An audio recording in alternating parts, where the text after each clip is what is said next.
Number 12 of our course. Next week's topic is on coding and discourse analysis. You can see that we're nearing the end of the course with 3 weeks left, and with this coming week to be your last graded initial post.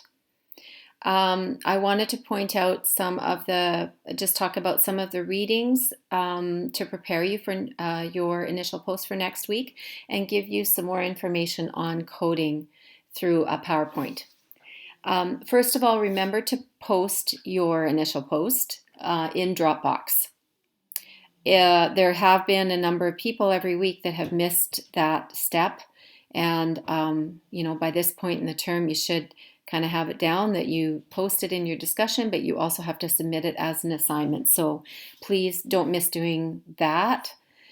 And also, I had sent out an announcement yesterday letting you know that this video was up from Dr. Deborah Hicks on discourse analysis. I don't consider this to be supplemental reading. I consider this to be required, quote unquote, reading. I would say that the article that is in your reading list for next week is supplemental. She does use Fairclough kind of as her framework for understanding discourse analysis because he is sort of the guru of it. But I think Deborah's coverage in her video will, give you that sort of theoretical background to discourse analysis, this approach to conducting research. But she also has real practical examples that she draws in from her own dissertation work and the work that she's done since then.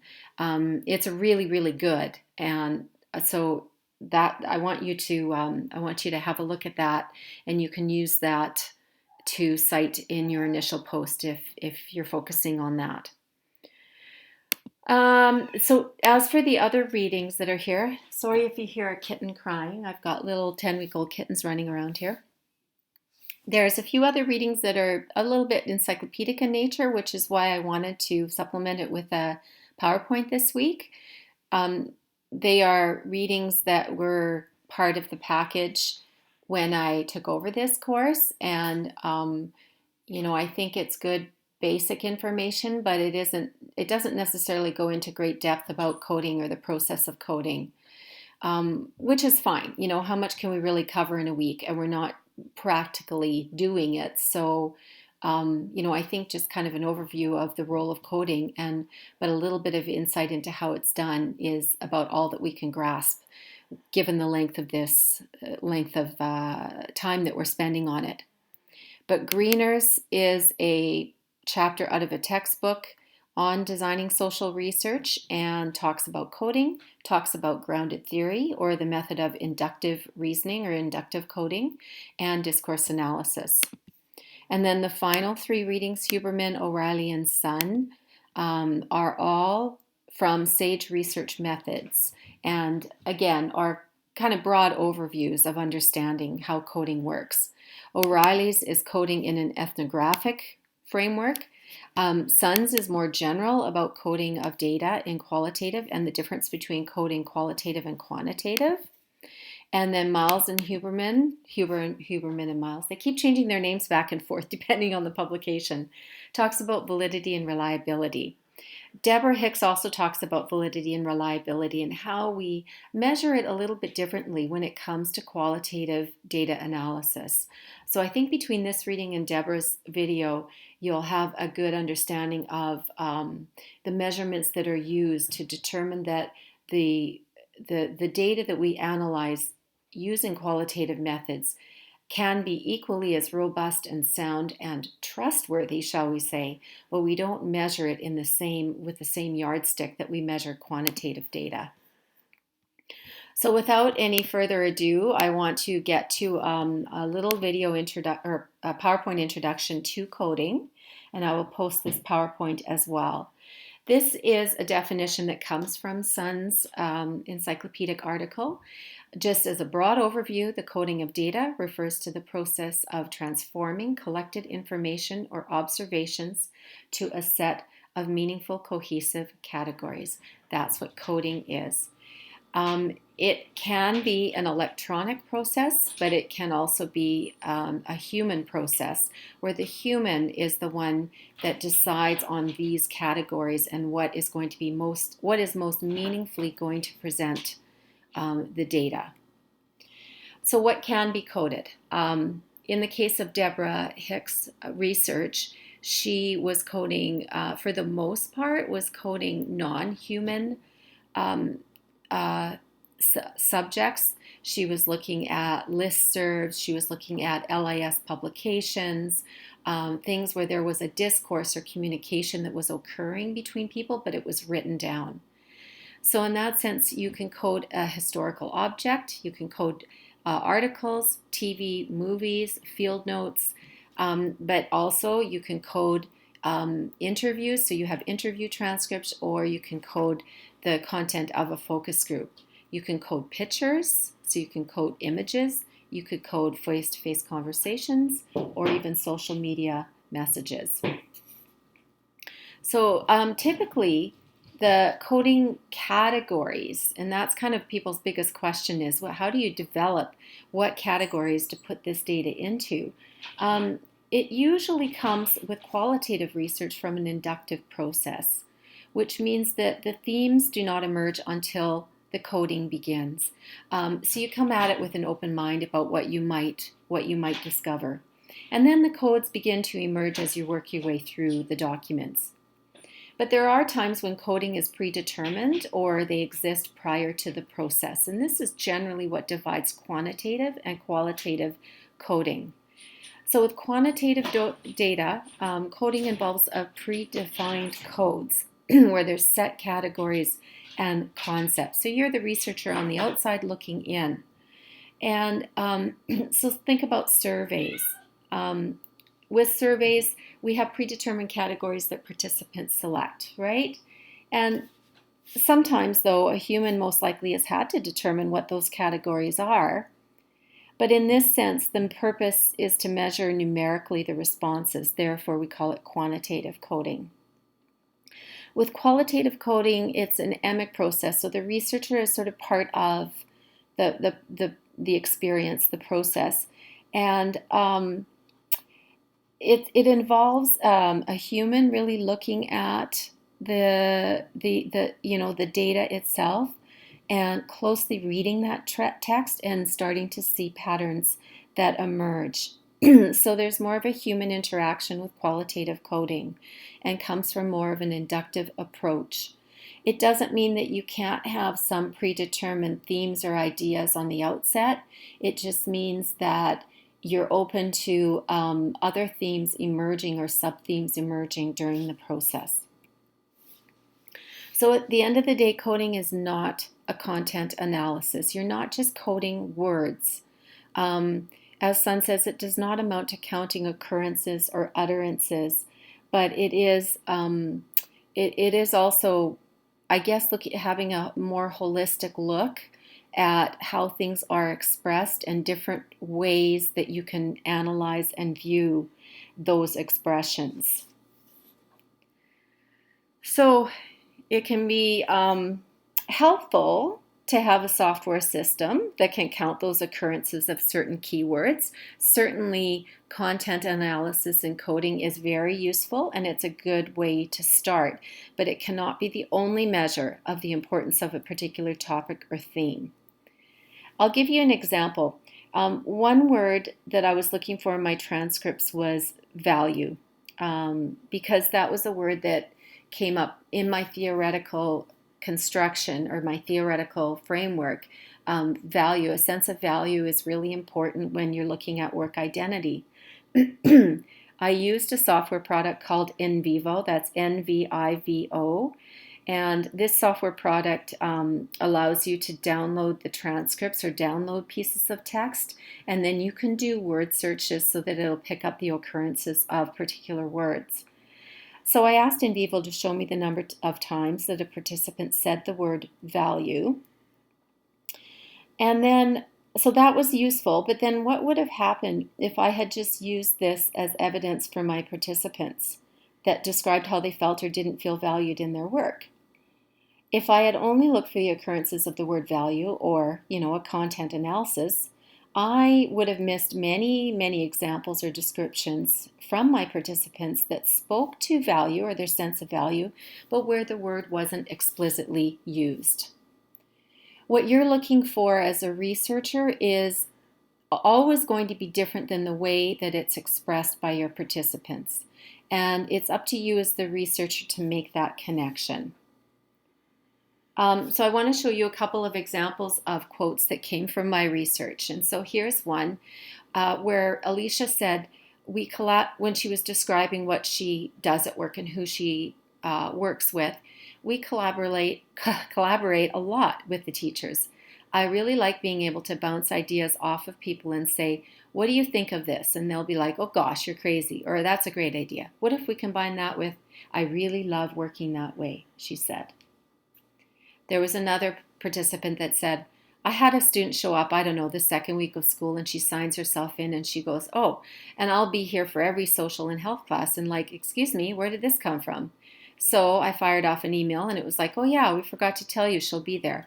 I'm like, could you guys at least give me the illusion of saying yes or no, So those two examples, while my broad theme was value, there were sub-themes that emerged.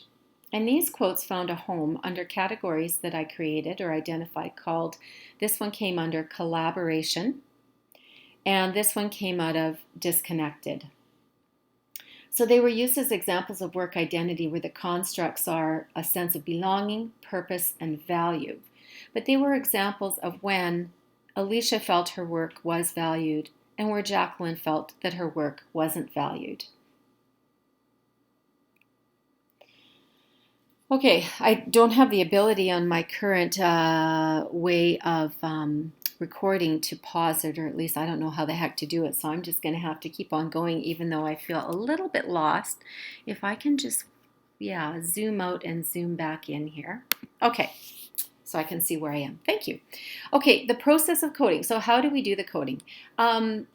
Generally, notes are collected to start with, so either shorthand, so meaning field notes where you're just doing summaries or you're in your own words a description of an event, or longhand, which would be something like verbatim of interview transcripts or words on a page, and then you process those notes and transcripts.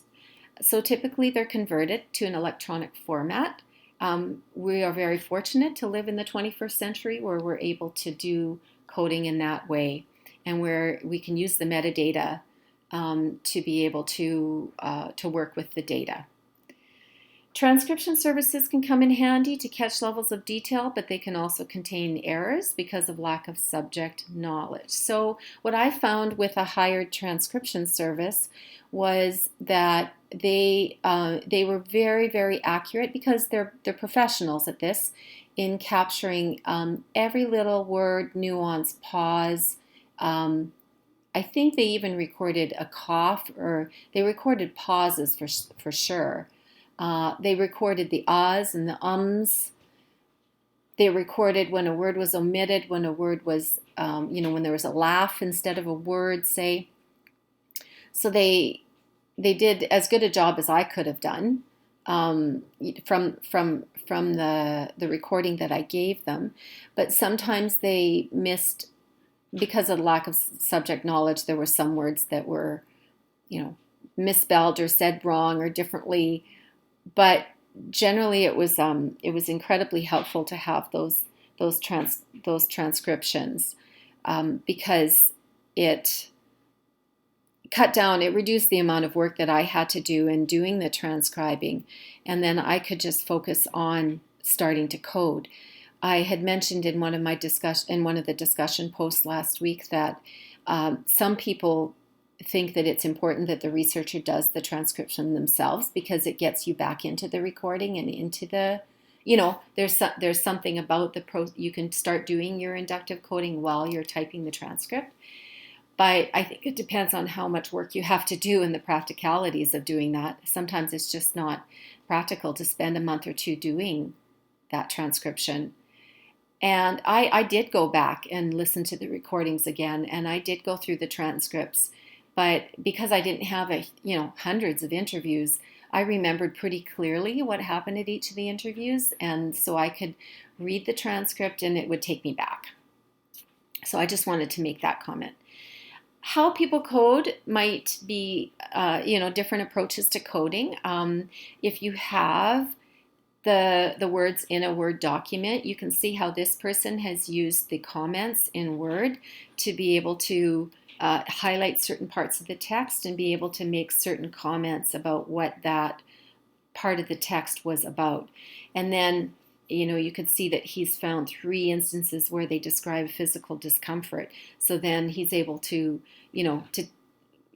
separate those certain quotes and use them as examples of expressions of physical discomfort.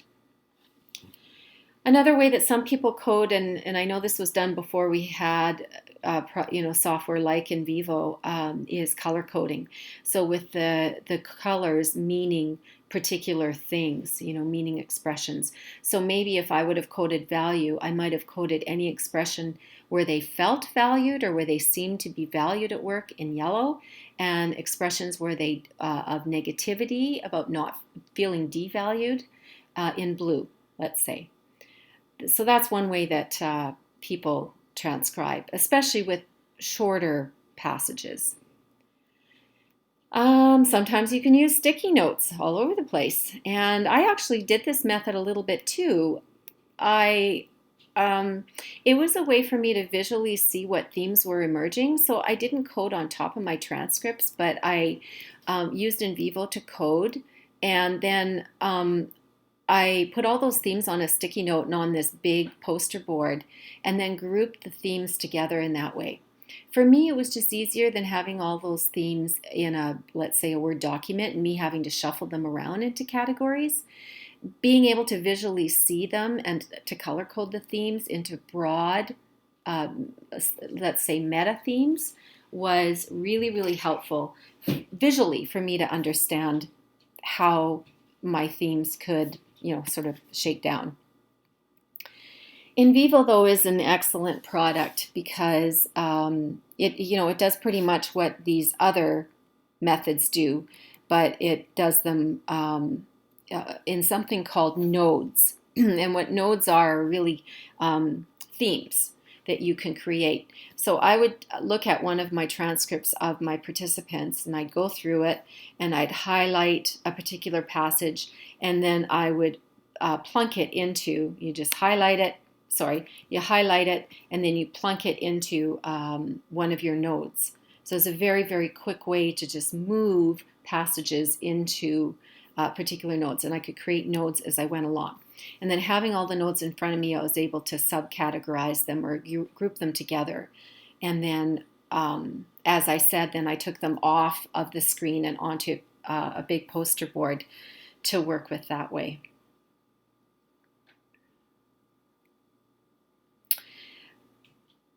Miles and Huberman, let me just catch up with my notes here and make sure that I'm covering everything. Okay, so Miles and Huberman and Saldana, mustn't forget Saldana. They have a textbook that's called Qualitative Data Analysis, and I'm working from their 3rd edition here. I think it's even available electronically through the library website.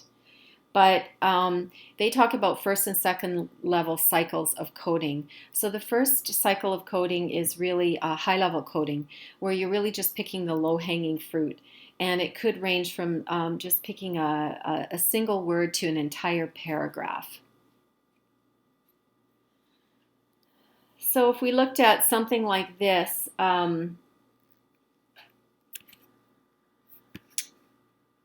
where we have a quote from my work that says, "We've got a very good team dynamic and able to just throw things out there and not be looked down upon if something doesn't work. I think we all have very important roles in this team. We're very specific cogs. If one of those cogs were missing, it would take time to just figure out how to either repair or how to change things." So this ended up in my category of collaboration. And broadly speaking, in my theoretical framework, it fit under sense of belonging.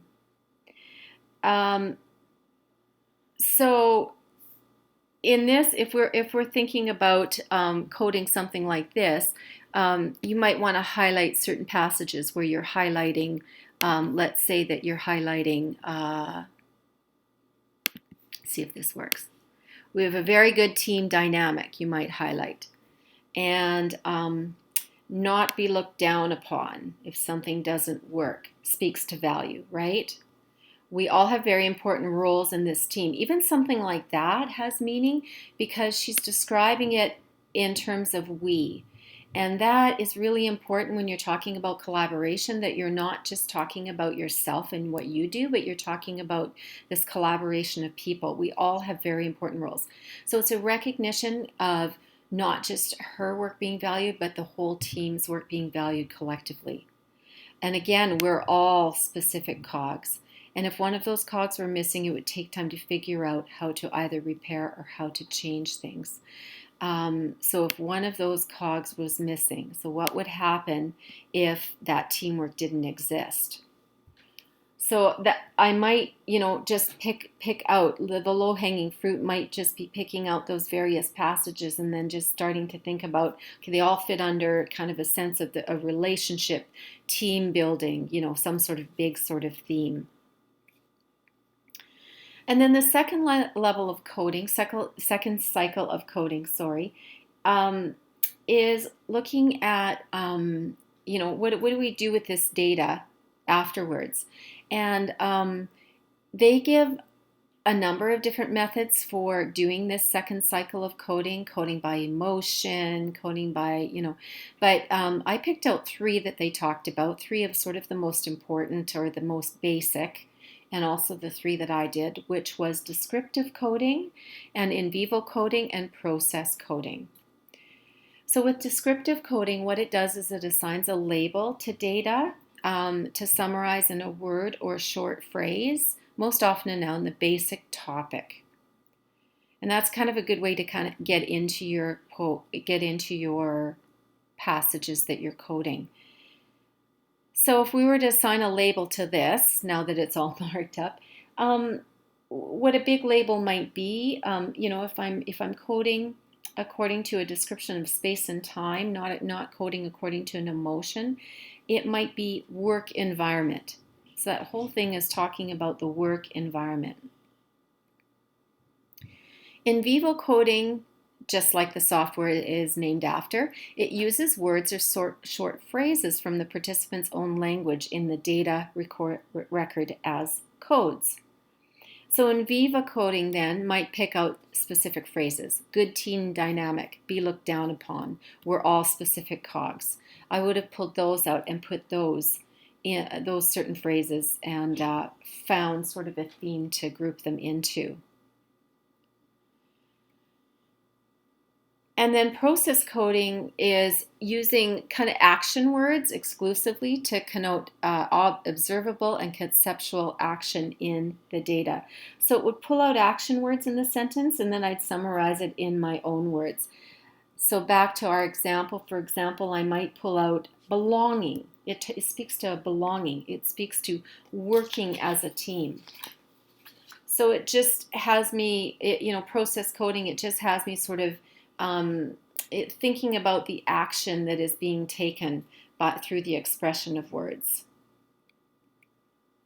So those are the three main levels of a second cycle of coding that can be done: the descriptive, the in vivo, and then the process coding. And then it's a real art to work them all together so that you start to see codes. And then, so what you do is group these segments of data into a smaller number of categories or themes or constructs, because you can't have something that has 50 categories for it to have any sort of meaning. You really have to condense them or group them together into bigger categories, so to speak. This is where it is useful to have a theoretical construct, because it gives you a template of sorts to follow to be able to categorize. And so it pulled me away from thinking of categorizing according to the questions that I asked in the interview, because I grouped my questions according to their past history, according to their work activities, and according to their relationships. And it was very easy to kind of just, okay, this has to do with work activities. Okay, this has to do with relationships. It pulled me away from sort of thinking or limiting myself to those three categories to thinking more about the broad constructs that I had. And my broad constructs were a sense of purpose, a sense of belonging, and a sense of and value at work. And so, as Miles Huberman and Saldana, they quote Robert Stake, who is, one of the main gurus that writes on qualitative case study methodology. And he said, good research is not about good methods as much as it is about good thinking. So, as they say, Miles, etc., in their text, they say good thinking means finding those patterns in the data. That's what it means. It means being able to think holistically, but also to look for detail, to pay attention to detail and specifics, and to look for those clues. And it is a lengthy process. And it also means being able to pull yourself away from what you think you see and consider what might also be hidden. So one of those themes that I did not expect to find, that I found that I guess was a hidden theme, but it became one of the most critical themes of my study, was the theme of deeper meaning. And I don't have an example to share with you on this PowerPoint, but I kept finding occurrences of the participants talking about their work activities, but talking about it at an emotional level. And they would give examples of experiences that they had working with kids, for example, in a school library. And they describe a scenario. And I had to kind of look at all of those occurrences about talking about their work with emotion, and group them together, that they weren't just talking about what they did every day from 9 to 5, but they were talking about what their purpose was, their sense of purpose at work, and that the work that they had, even though they were paraprofessionals, in a hierarchical structure, the work they did held deeper meaning to them, and that's what kept them coming back to work every day. So I will discard my ink annotations. So this is just a very brief introduction to what coding might look like, and hopefully it helps you to understand that the process is not a simple process, but it is actually a really interesting and I don't know. It's a process where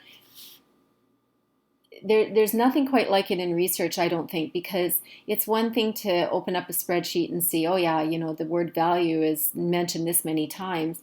It's another thing to all of a sudden have these light bulb moments where you realize that you've uncovered something really meaningful and can answer your research question in such a beautiful way. So in that sense, coding is really quite a magical experience, I guess I could say.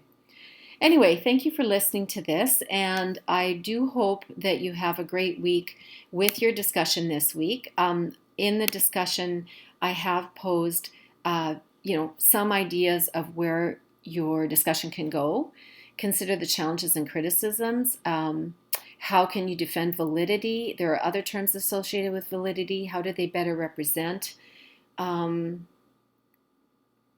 I don't want you to be limited by just talking about validity, but I think that you'll touch upon it regardless of what you focus on, if it's discourse analysis or coding, because you'll be talking about the process and the value of doing these methods, in order to uncover meaning in your research.